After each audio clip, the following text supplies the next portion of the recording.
Howdy y'all, welcome back to the channel.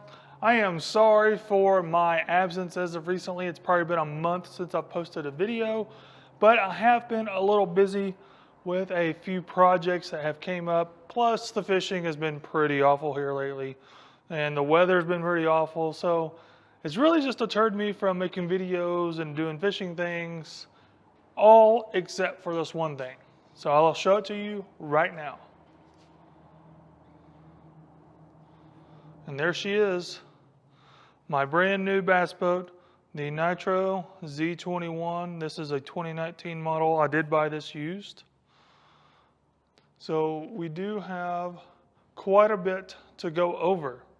So the past few weeks I've been very busy in picking this boat up, finding a temporary place to store it, making some modifications, making some actual minor repairs to it.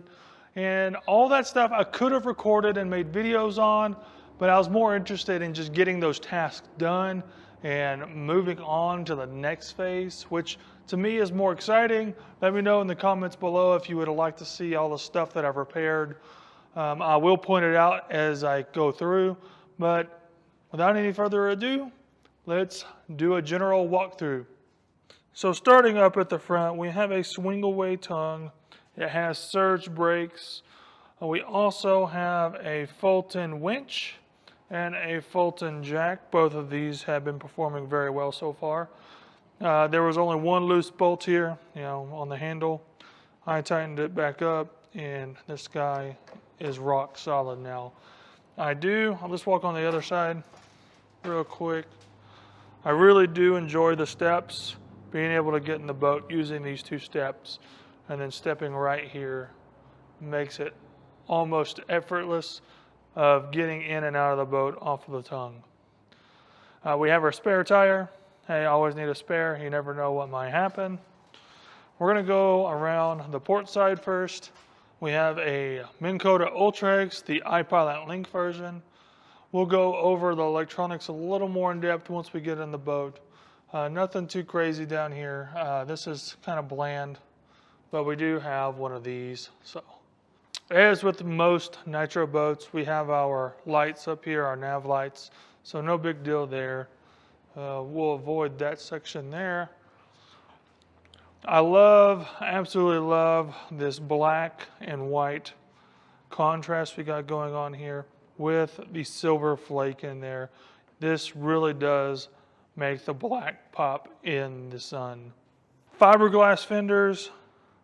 18-inch rims. This is all really cool stuff. All brand new to me, all really exciting to me as well. And then come up here, the Nitro Z21 logo. She really pops with a silver outline against the silver black flake. Oh, we got our little emergency step there. No big deal. And on the back, we have these two ginormous power pole blades. These are 10-footers, and I'm pretty excited to have them.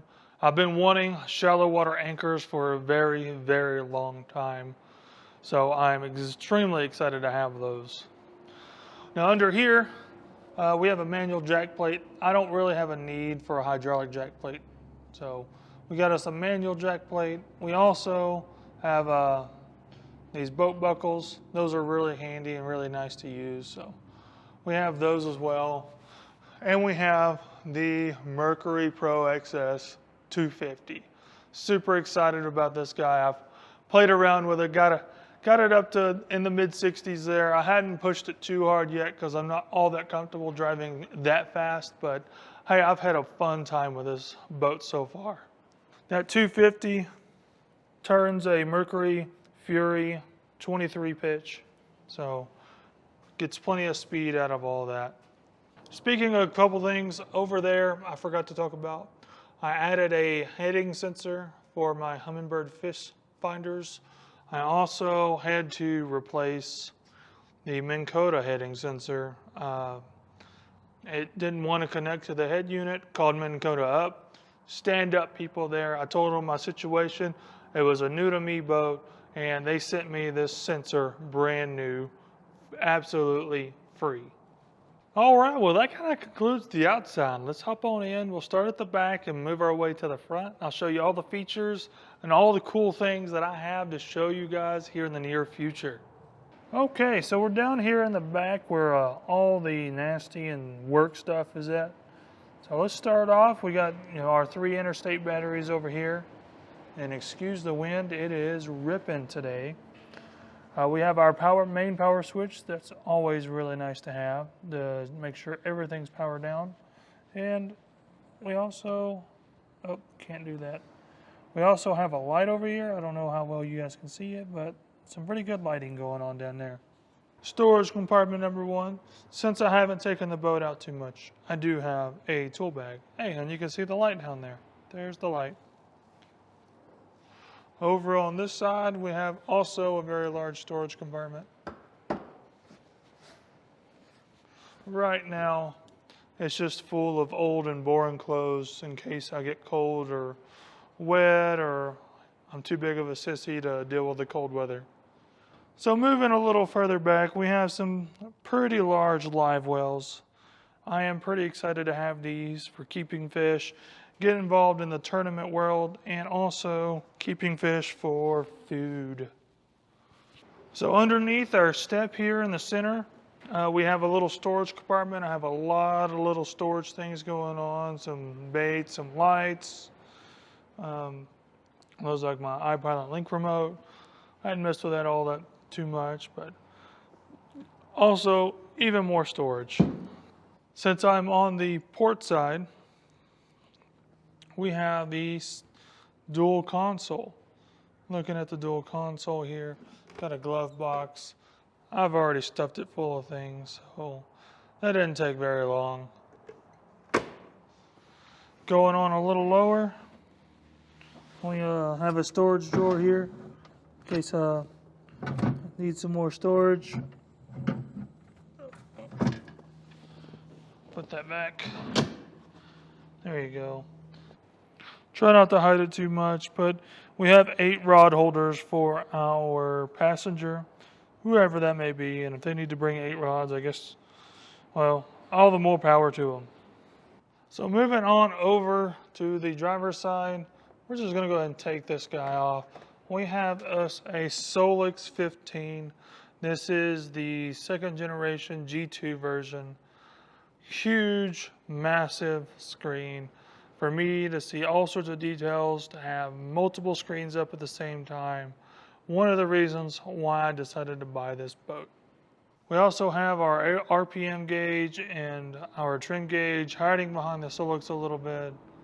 We got a water pressure gauge there. Over on this side, we have speed and fuel. And here a little lower, we have voltage. We have our auto bilge light right there.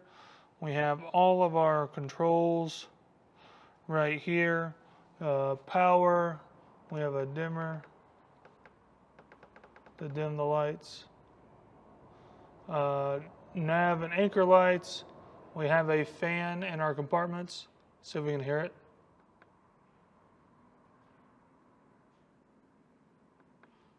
I could hear it. I don't know if you guys can. A horn. We have our live well controls, port and starboard side, and we also have bilge lights as well, or bilge controls as well. Moving over to the steering column, let's see if we can get you a better view of the trim switch. There is the trim. Really important to have that. I think it's really imperative when you drive high speeds to have that. There's our start switch. Nothing fancy or crazy there. I'm going to move y'all down below so you can see the hot foot. There's the hot foot. Pretty awesome hot foot. First one I've ever had. An absolute must if you're going to be driving at high speeds. You have to have something to keep both of your hands on the wheel at the same time. I do apologize. I know the lighting is not the best over here, but we're going to do the best we can. We do have our live well drains right there, both remote drains. And then over here we have our oxygen switches for our oxygen generators. In our live well we have both port and starboard ones. There is a couple switches I didn't talk about. I meant to before we got too far away. We have obviously power pole switch right here, and then one that's a little less obvious is the deck lights. I'll turn those on, and we'll have those on. There we go. Take a look at the bright deck here. I know it's daylight, and it's probably really hard to tell how useful these are. Those are the front ones. And then we have a couple on the back as well.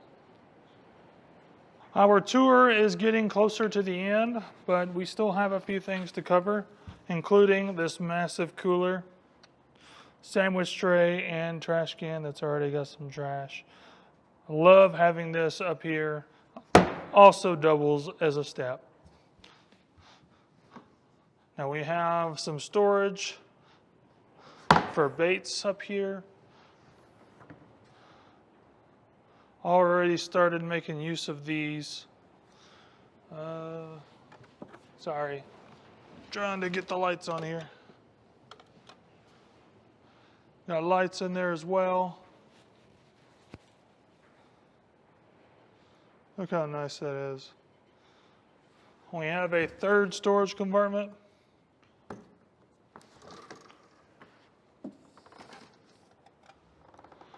This is where all my Plano boxes are for the moment.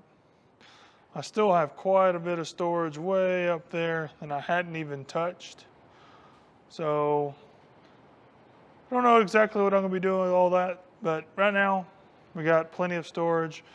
I have a few of these magnets for day hooks or maybe spinner baits or something that, hey, I've used a little bit during the day and hey, I just need to put it back up and get it out of the way. So here we have our port side rod locker. I have tons of rods in here, lots of rod sleeves for when I put them back. Lots of room in here. Normally they put a rod sleeve thing in here, which the previous owner has taken out. I have it, but I'm going to leave it out because I do like the extra rod storage below. And also check out the really awesome light. Definitely handy during those morning hours or late evening hours. And over on the starboard side, we have just a general storage locker. I have safety gear, I have throwables, I have general miscellaneous fishing gear, extra line, buoy, marker buoys, all sorts of stuff like that. I have my seat in here. Looks like I have some extra fishing gear over there in a Carl's bait and tackle box. And then I also have some glass cleaner to keep my screens nice and clean. So up here where most of the work is done, we obviously have our foot control for our Minn Kota Ultrex, the 112, 45-inch shaft. On that we have the weed wedge prop, also with a TH Marine balancer there. We have a Garmin GPS map 1222 for the live scope unit, and then we have a Helix 12 G2N. The Helix 12 is mostly going to be probably for finding waypoints, or at least getting in the general vicinity of waypoints, and then the Garmin here will be used to pinpoint those waypoints and finding those perfect casting lanes. We also have controls for our nav and anchor lights along with the trim of the outboard. As you can see, all of my electronics have these E-locks on them, which is really, really nice to have. It gives me a little more ease and comfort of leaving it kind of out in, I guess, away from my house. I'm sure there's many features on the boat that I didn't cover. I just kind of wanted to give a quick overview. And as some of these features stand out to me, I will start making videos on them, giving you guys ideas for modifications for your boat, or maybe convince you that maybe you want a nitro boat as well. I'm actually extremely excited for this fishing season. We're going to be taking this guy down to Lake Fork here in 3-4 weeks. Hopefully just before the spawn occurs. Hopefully the water temps get up just enough to start that process. So I'm pretty excited to be playing on this boat, getting out, fishing, doing all sorts of the content for you guys. This has expanded my fishing world so much. I'm going to be able to fish more days of the year, more windy days. It's going to be pretty exciting to be out on the water more than I've ever been before. I know the last month definitely hasn't proven that, but I've had several things I have had to do and get ready. And we're also building a metal shop out at our house so we can get the boat back to the house, which will make content creation quite a bit easier for me. Thank you guys so much for watching. Tell me in the comments below what you think about my new bass boat. Is it something that you would have considered buying, or should I have waited for some other option to come along? You guys have known that I've been looking forward to owning a nitro. This isn't exactly the pro package, but it is pretty stinking close. In my opinion, it's got a few better upgrades. Like the power pole there, I'm really intrigued about that. I really like that. It has a Solix 15 here. The only downgrade it may have is that Helix 12 G2N, but I can work with that for now. Maybe we'll do an upgrade on that in the future. But anyways, just like always, until next time, get out there and go catch you some fish.